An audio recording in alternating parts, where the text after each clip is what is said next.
जय श्री कृष्णा, राधे राधे। आप सभी भक्तों का हार्दिक स्वागत है आपके अपने यूट्यूब चैनल श्री कृष्ण दीवानी में।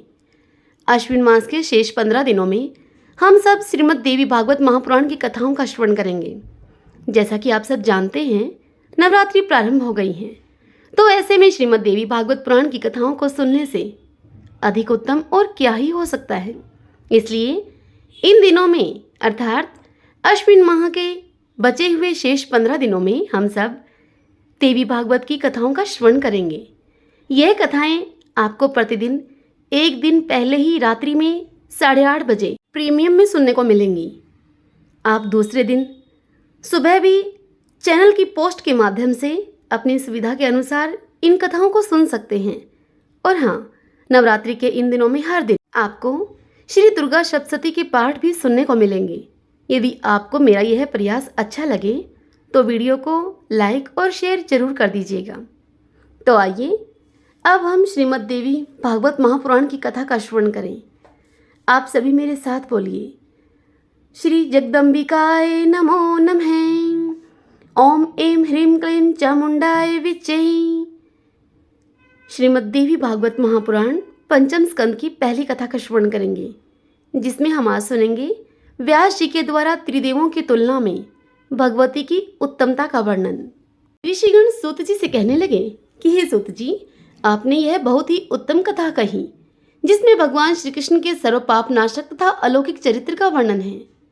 हे महाभाग सूत जी, हे महामते, आपके द्वारा विस्तार पूर्वक कहे जा रहे श्री कृष्ण के इस कथांक में हमें संदेह हो रहा है।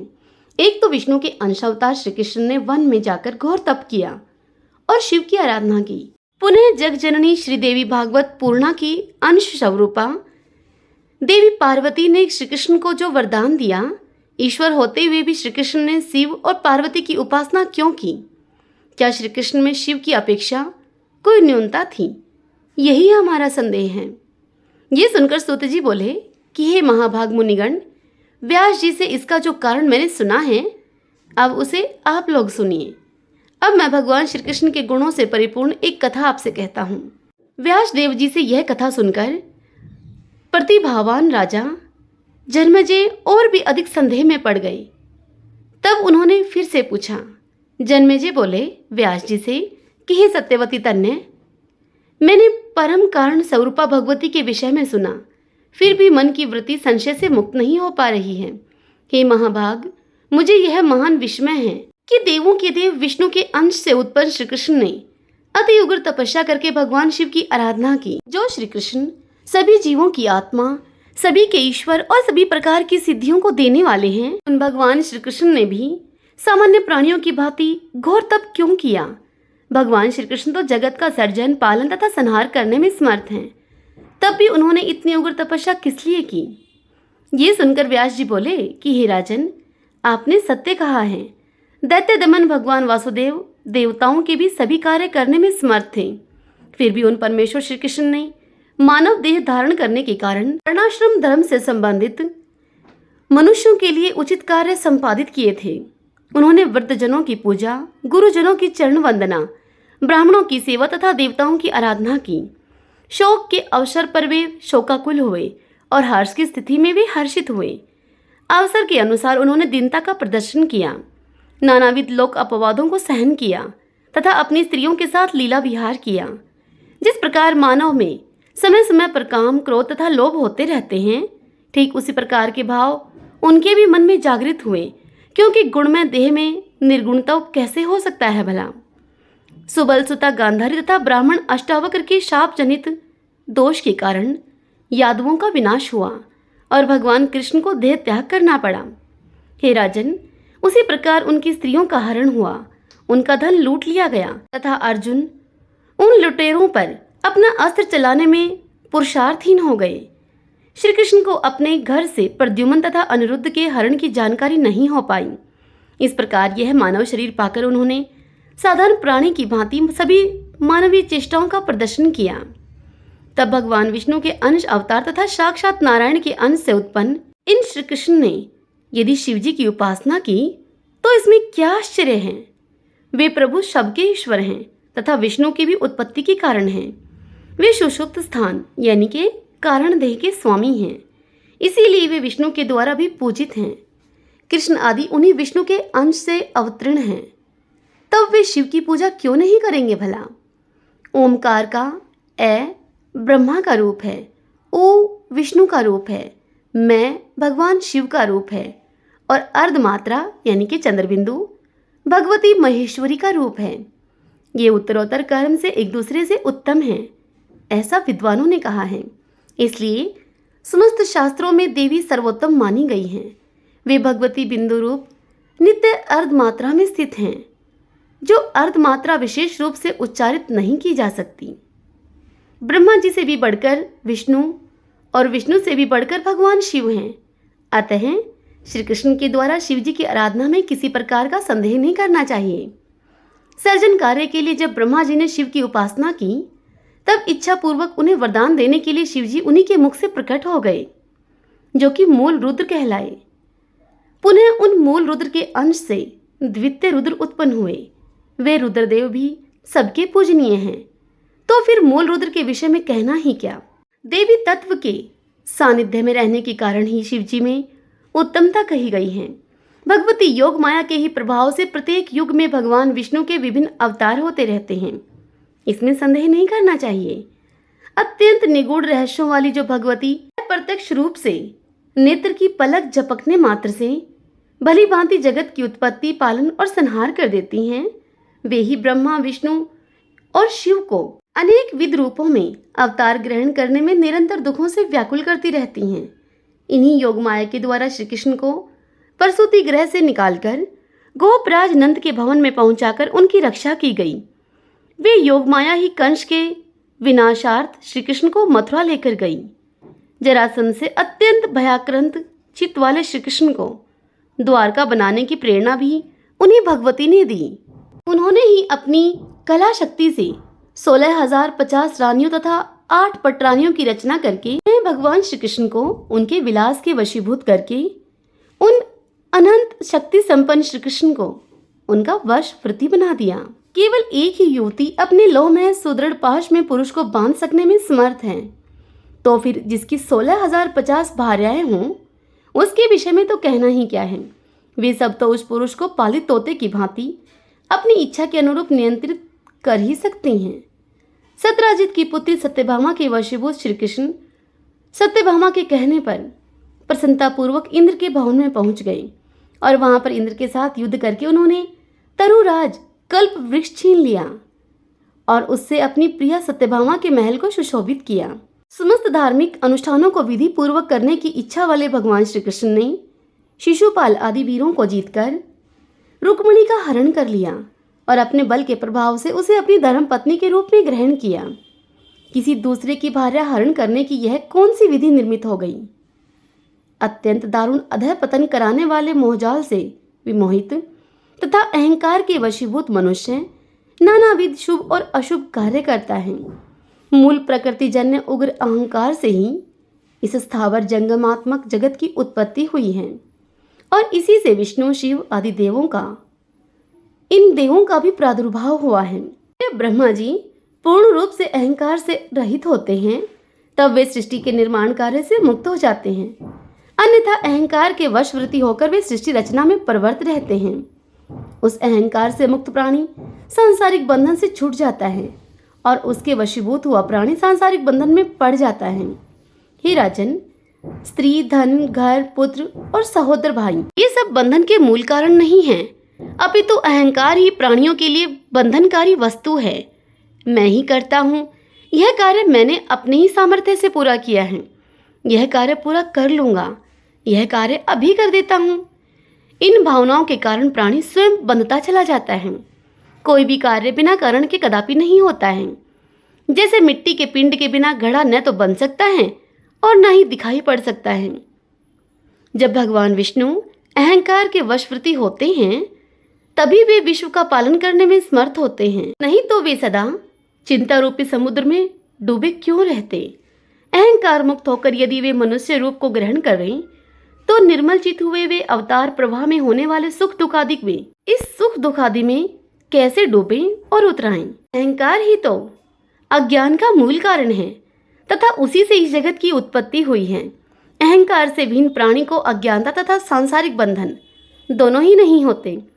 हे महाराज, इस जगत में सतवगुणी, रजोगुणी और तमोगुणी ये 3 प्रकार के पुरुष कहे गए हैं। हे राजेंद्र, सृष्टि पालन तथा संहार कार्य संपन्न करने वाले ब्रह्मा, विष्णु, महेश आदि इन तीनों देवताओं में भी ये गुण सदा ही विद्यमान रहते हैं। तत्वदर्शी मुनियों ने अहंकार को ही जगत की उत्पत्ति का परम कारण बताया है। इसलिए इसमें संदेह नहीं है कि ये ब्रह्मा, विष्णु और महेश भी उसी अहंकार से आबद्ध हैं। माया से विमोहित मंदी बुद्धि वाले कुछ मनीषी कहते हैं कि भगवान विष्णु अपनी इच्छा से नानाविध अवतार ग्रहण करते हैं, किंतु जब कोई मंदमती प्राणी भी अतिशय दुखप्रद गर्भ में निवास करना पसंद नहीं करता, तो फिर सर्व विद्या संपन्न वे चक्रधारी भगवान विष्णु अवतार ग्रहण करना क्यों ही चाहेंगे।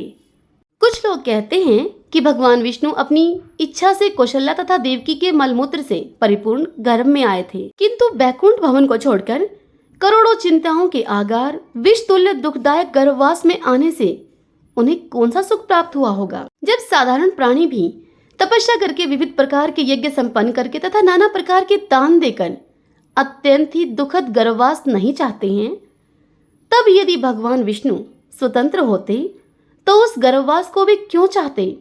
यदि वे अपने वश में होते तो गर्भवास के प्रति उनकी रुचि क्यों होती।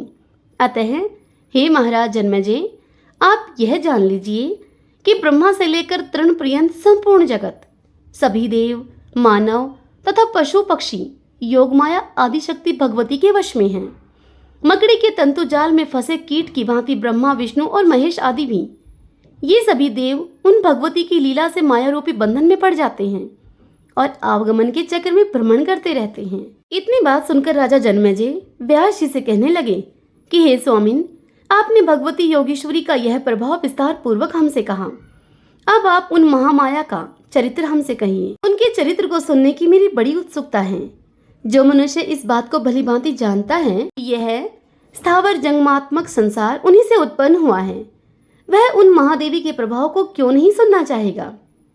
यह सुनकर व्यास जी बोले राजा जन्मेजय से कि हे राजन, सुनिए, मैं विस्तार के साथ आपसे वर्णन करूंगा। हे महामते, जो वक्ता श्रद्धालु एवं शांतचित्त श्रोता से भगवती की कथा को नहीं कहता, वह तो मंद बुद्धि का होता है।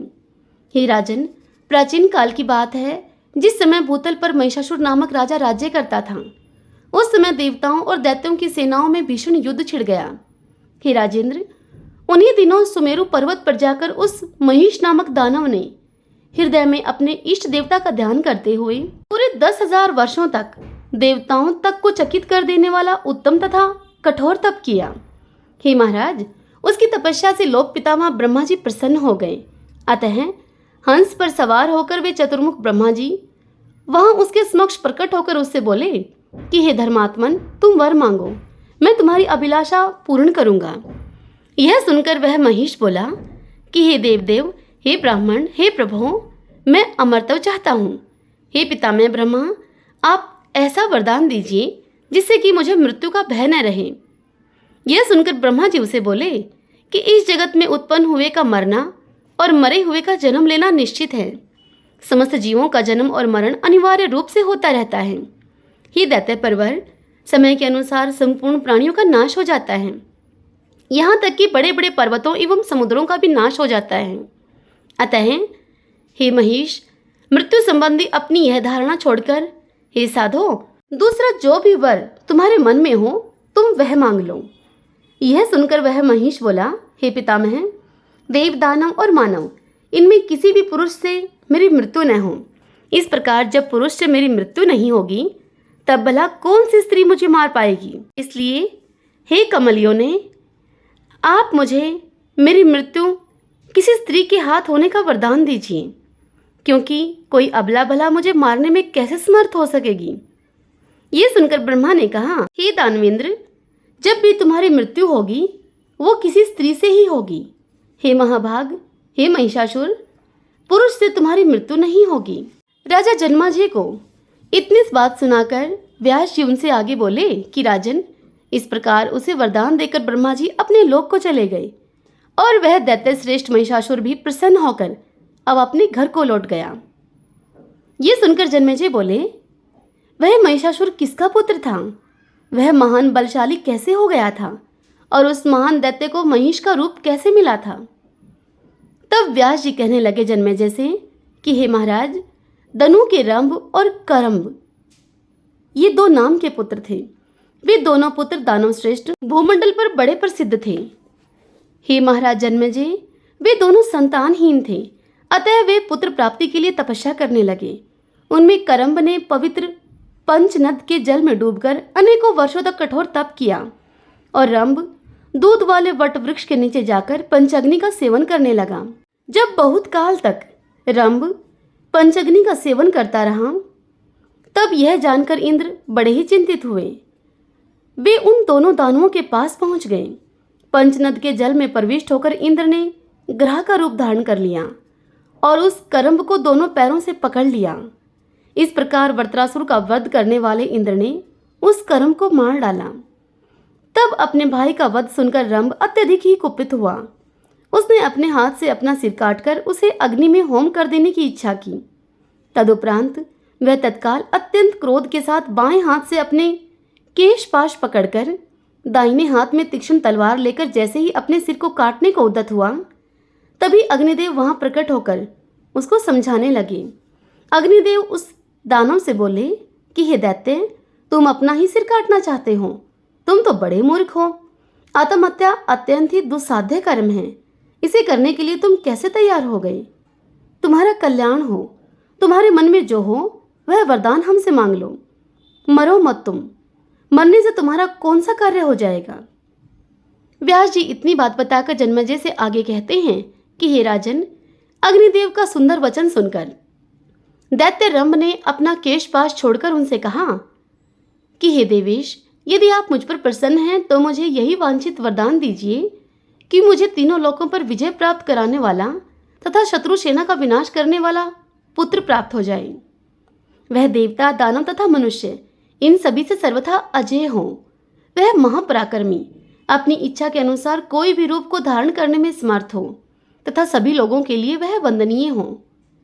ये सुनकर अग्निदेव ने उससे कहा कि जैसी तुम्हारी अभिलाषा है वैसा ही होगा। हे महाभाग, तुम्हें वैसा ही पुत्र प्राप्त होगा, किंतु अब तुम मरने का विचार छोड़ दो। हे महाभाग, हे रंभ, जिस भी स्त्री के प्रति तुम्हारे मन में आसक्ति का भाव आ जाएगा, उसी से तुम्हें वह महाबलशाली पुत्र उत्पन्न होगा। व्यास जी इतनी बात बताकर राजा जन्मेजय से आगे कहते हैं कि हे राजन, अग्निदेव ने उससे ऐसा कहा। तब उनका मनमोहक वचन सुनकर दानव श्रेष्ठ रंभ अग्नि को प्रणाम करके वहां से चला गया और एक ऐसे स्थान पर वह चला गया जो कि रमणीक, समृद्धियों से संपन्न और यक्षों से घिरा हुआ था। वहां पर एक रूपवती और मदमत महिषी को देखकर वह दानव श्रेष्ठ किसी अन्य स्त्री को छोड़कर उसी पर आसक्त हो गया। वह महिषी भी उसे प्रसन्नतापूर्वक चाहती हुई तत्काल ही उसके साथ रमण करने के लिए तैयार हो गई। होनहार से प्रेरित होकर रंभ ने उसके साथ समागम किया। रंभ के वीर्य से वह महिषी अब गर्भवती हो गई। तत्पश्चात उसे अपने साथ लेकर रंभ ने मनोहर पाताल लोक में प्रवेश किया और वहां से महिषों से अपने मनोनुकूल उस प्रियतमा की रक्षा करता हुआ वह सुखपूर्वक रहने लगा। किसी दिन एक दूसरे महिष ने कामासक्त होकर उस महिषी को दौड़ा लिया। यह देखकर दानव रंभ स्वयं वहां पर आकर उसे मारने के लिए दौड़ा और उसके पास पहुंचकर अपनी रक्षा के लिए रंभ ने उस महिष पर कठोर प्रहार किया। तब उस कामातुर महिष ने भी अपनी सींगों से रंभ पर शीघ्रता से प्रहार करना आरंभ कर दिया। उस महिष के द्वारा तीक्ष्ण सींगों से हृदय स्थल में गहरी चोट पहुंचाने के कारण रंभ अब शीघ्र ही मूर्छित होकर पृथ्वी पर गिर पड़ा और फिर वह रंभ मर गया। पति के मर जाने पर अत्यंत ही शोकाकुल तथा भयग्रस्त वह महिषी अब वहां से भाग गई। वेगपूर्वक भागती हुई वह महिषी एक वट वृक्ष के नीचे पहुंच गई और वहां पहुंचकर उसने वहां रहने वाले यक्षों की शरण ली। वह कामार्थ और बल तथा वीर्य से मदोन्मत्त कामासक्त महिष भी उसकी कामना करता हुआ अब उसके पीछे पीछे गया। यक्षों ने उस महिष से पीड़ित और भयभीत होकर रोती हुई उस महिषी को देख लिया और महिष को उस महिषी की ओर दौड़ता हुआ देखकर उस महिषी की रक्षा के लिए वे यक्ष वहां पर आ गए। अब उस महिष के साथ यक्षों का विकराल युद्ध होने लगा। और अंत में बाण से आहत होकर वह महिष शीघ्र ही भूमि पर गिर पड़ा, जो कि महिषी का पीछा कर रहा था। तदंतर उन यक्षों ने परम प्रिय मृत रंभ को लाकर उसकी देह शुद्धि के लिए उसे चिता पर रख दिया। तब उस महिषी ने अपने पति को चिता पर रखा हुआ देखकर उसके साथ स्वयं भी अग्नि में प्रवेश करने का निश्चय किया। यक्षों के मना करने पर भी वह प्रिय अपने पति के साथ वह महिषी विकराल लपटों वाली अग्नि में प्रविष्ट हो गई। उसी समय एक महाबली महिष चिता के मध्य से प्रकट हो गया तथा अन्य शरीर को धारण करके वह पुत्र प्रेमी रंभ भी चिता के मध्य काल से निकल पड़ा। इस प्रकार रक्त बीज तथा महान बलशाली महिषासुर उत्पन्न हुए। तदंतर श्रेष्ठ दानवों ने उस महिषासुर का राज्य अभिषेक कर दिया। हे नृपश्रेष्ठ, इस प्रकार महिषासुर तथा पराक्रमी रक्त बीज उत्पन्न हुए थे। वह महिषासुर देवताओं, दानवों तथा मनुष्यों से अवध्य था, यानी कि कोई उसका वध नहीं कर सकता था। हे राजन, इस प्रकार मैंने आपको उस महान महिषासुर के जन्म तथा उससे संबंधित वरदान प्राप्ति का प्रसंग विस्तार पूर्वक बता दिया है। व्यास जी आगे कहते हैं जन्माजय से कि हे राजन, इस प्रकार वरदान पाने के कारण अभिमान युक्त उस महाबली दानव महिषासुर ने राज्य प्राप्त करके संपूर्ण जगत को अपने अधीन कर लिया। उसने समुद्र पर्यंत सारी पृथ्वी को अपने बाहुबल से जीतकर शत्रु समुदाय से रहित कर दिया और वह अब निर्भय होकर एक छत्र राज्य करने लगा। उसका सेना अध्यक्ष चिक्षुर महापराक्रमी एवं मदमत था। ताम्र उसका कोषाध्यक्ष था, जिसके पास 10,000 सैनिक थे। उस समय असिलोमा, उद्रक, बिडाघाय, बाशकल, त्रिनेत्र और बलोन्मत्त कालबंधक, इन दानवों ने अपनी अपनी विशाल सेनाओं के साथ सागरांत समृद्धशालिनी पृथ्वी को घेरकर राज्य स्थापित किया। जो पुराने नरेश थे वे भी अब महिषासुर के डर के मारे महिषासुर को कर देने लगे। उनमें भी जो स्वाभिमानी थे और छात्र धर्म के अनुसार जिन्होंने उसका सामना किया, वे मार डाले गए।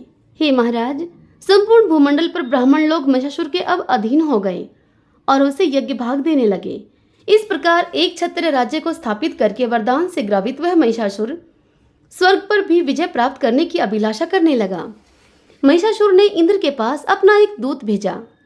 उस दैत्यराज ने दूत को बुलाकर उससे कहा कि हे वीर, जाओ, हे महाबाहो, तुम मेरा दूत का कार्य करो। हे अनग, तुम निडर होकर स्वर्ग में देवताओं के पास जाकर वहां जाकर इंद्र से कहो कि हे सहस्त्राक्ष, तुम स्वर्ग को छोड़ दो और अपनी इच्छा के अनुसार जहां भी तुम जाना चाहो वहां चले जाओ शीघ्र। अथवा हे देवेश, महान महिषासुर की सेवा करो तुम। यदि तुम राजा महिषासुर की शरणागति स्वीकार कर लो तो वे तुम्हारी रक्षा अवश्य करेंगे। इसलिए हे इंद्र, तुम महिषासुर की शरण में चले जाओ। अन्यथा हे बलसुदन, युद्ध के लिए शीघ्र ही अपना वज्र उठा लो। हमारे पूर्वजों ने तुम्हें पराजित किया है, अतएव हम तुम्हारा पुरुषार्थ जानते हैं। अहल्या के साथ अनाचार करने वाले तथा देव समुदाय के अधिपति हे इंद्र, मैं तुम्हारे बल से भली भांति परिचित हूँ। तुम मेरे साथ युद्ध करो अथवा जहां तुम्हारा मन करे तुम वहां चले जाओ।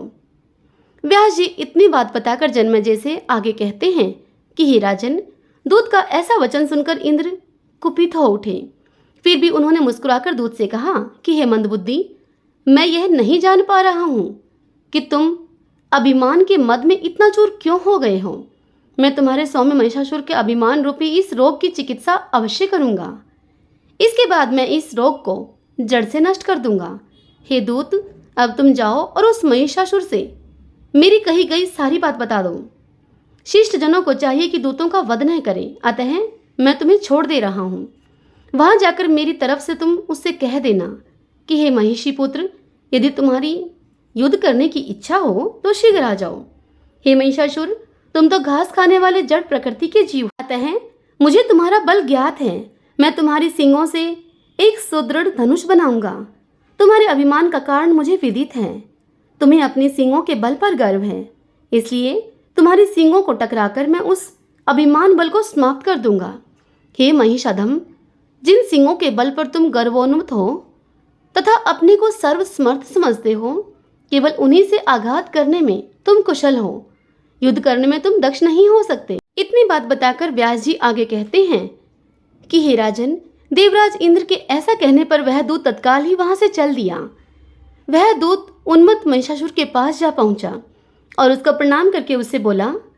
दूत ने महिषासुर से कहा कि हे राजन, वह देवराज इंद्र आपको कुछ भी नहीं समझ रहा है।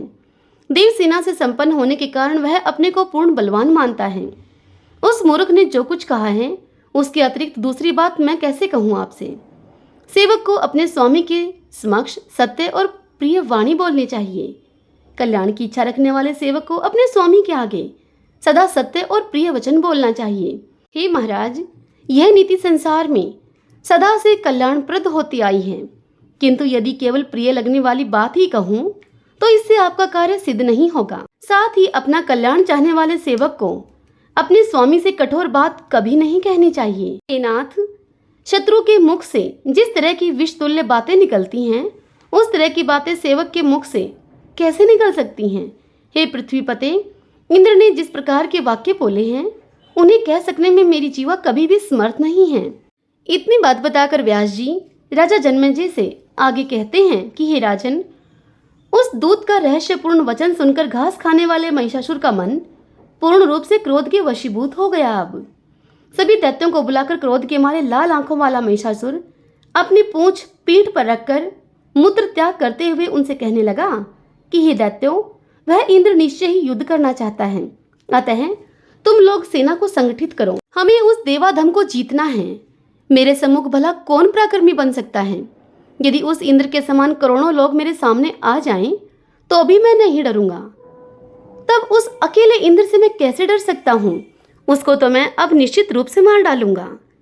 वह इंद्र शांत स्वभाव वाले लोगों पर अपने पराक्रम का प्रदर्शन तथा तपस्वियों पर अपने बल का प्रयोग करता है। वह मायावी, व्याभिचारी तथा दूसरे की स्त्री का हरण करने वाला है। वह दुष्ट अपनी अप्सराओं के बलबूते दूसरों की तपस्याओं में विघ्न डालता है। स्त्रू की कमजोरी देखकर अवसरवादिता का लाभ उठाकर उस पर प्रहार करता है। वह सदा से पाप कृत्यों में रत रहने वाला तथा घोर विश्वासघात करने वाला है। भय के मारे उस छली इंद्र ने पहले विश्वास प्रदर्शन के लिए अनेक प्रकार की शपथें खाकर नमूची नामक दैत्य से संधि स्थापित की, किंतु बाद में उस दुष्ट आत्मा ने छलपूर्वक नमूची को मार डाला। विष्णु तो कपट का आचार्य, मायावी, झूठी प्रतिज्ञाएं करने में बड़ा ही कुशल है, बहुरूपिया है, सैन्य बल का संचय करने वाला तथा महान पाखंडी है। उसी ने शुक्र का रूप धारण करके हिरण्याक्ष का वध कर डाला और नरसिंह का रूप धारण करके हिरण्याकशिपु का संहार किया। इसलिए हे दनु के वंशजों, मैं उसका वशवर्ती कभी भी नहीं होऊंगा और देवताओं का कहीं भी कदापि विश्वास नहीं करूंगा। मैं विष्णु तथा इंद्र ये दोनों मेरा क्या कर लेंगे। यहाँ तक कि उनसे भी अधिक शक्तिशाली रुद्र भी युद्ध भूमि में मेरा प्रतिकार कर पाने में समर्थ नहीं है। इंद्र, वरुण, यम, कुबेर, अग्नि, चंद्रमा तथा सूर्य को जीतकर मैं स्वर्ग पर अधिकार कर लूंगा। अब हम लोग यज्ञ का भाग प्राप्त करेंगे तथा सोमरस का पान करने वाले बनेंगे। मैं देव समुदाय को जीतकर दानवों के साथ विहार करूंगा। हे दानवों, वरदान के कारण मुझे देवताओं का भय नहीं है। पुरुष से मेरी मृत्यु हो ही नहीं सकती, तब भला स्त्री मेरा क्या कर लेगी। हे गुप्तचरों, पाताल में तथा पर्वतों पर रहने वाले बड़े बड़े दानव वीरों को तुम तत्काल ही बुलाकर उन्हें मेरी सेनाओं का अध्यक्ष बना दो। हे दानवों, मैं तो अकेला ही समस्त देवताओं को जीतने में समर्थ हूँ। फिर भी शोभा को बढ़ाने की दृष्टि से आप सबको भी बुलाकर देवताओं के साथ होने वाले संग्राम में मैं लेकर चलूंगा। मैं अपने सींगों तथा खुरों से देवताओं को निश्चित रूप से मार डालूंगा। वरदान के प्रभाव से मुझे देवताओं से कोई भय नहीं है। देवता, दानव और मनुष्य सभी से मैं अवध्य हूँ। अतः आप सब देवलोक पर विजय प्राप्त करने के लिए अब तैयार हो जाओ। हे दैत्यों, देवलोक को जीतकर मैं नंदन वन में विहार करूंगा। मंदार पुष्प की मालाएं धारण करके आप लोग देवांगनाओं के साथ रहेंगे, कामधेनु के दुग्ध का सेवन करेंगे, प्रसन्नतापूर्वक अमृत का पान करेंगे और देवताओं तथा गंधर्वों के गीतों तथा मनमोहक हाव भाव युक्त नृत्यों का आनंद भी लेंगे। उर्वशी, मेनका, रंभा, घरताची, तिलोत्मा, प्रमद्वरा, महासेना, मिश्रकेशी, मदोत्कटा, विप्रचिति आदि नृत्य तथा गायन कला में अति निपुण अप्सराएं विविध प्रकार के मद पिलाकर आप सभी का मनोरंजन करेंगी। देवताओं के साथ युद्ध करने के लिए देवलोक के लिए प्रस्थान करना यदि आप लोगों को उचित लगे तो आप सब उत्तम मंगलाचार संपन्न करके आज ही चलने के लिए तैयार हो जाइए। समस्त दानवों की रक्षा के लिए मुनिश्रेष्ठ शुक्राचार्य को बुलाकर उनका पूजन करके उन परम गुरु को यज्ञ कार्य में नियुक्त कीजिए। व्यास जी इतनी बात बताकर राजा जन्मेजय से आगे कहते हैं कि हे राजन, इस प्रकार दानवीरों को आदेश देकर वह पाप बुद्धि महिषासुर प्रसन्नता के साथ शीघ्र ही अब अपने भवन को चला गया। ओम श्री जगदम्बिकाय नमो नमः। ओम नमः चंडिकाय।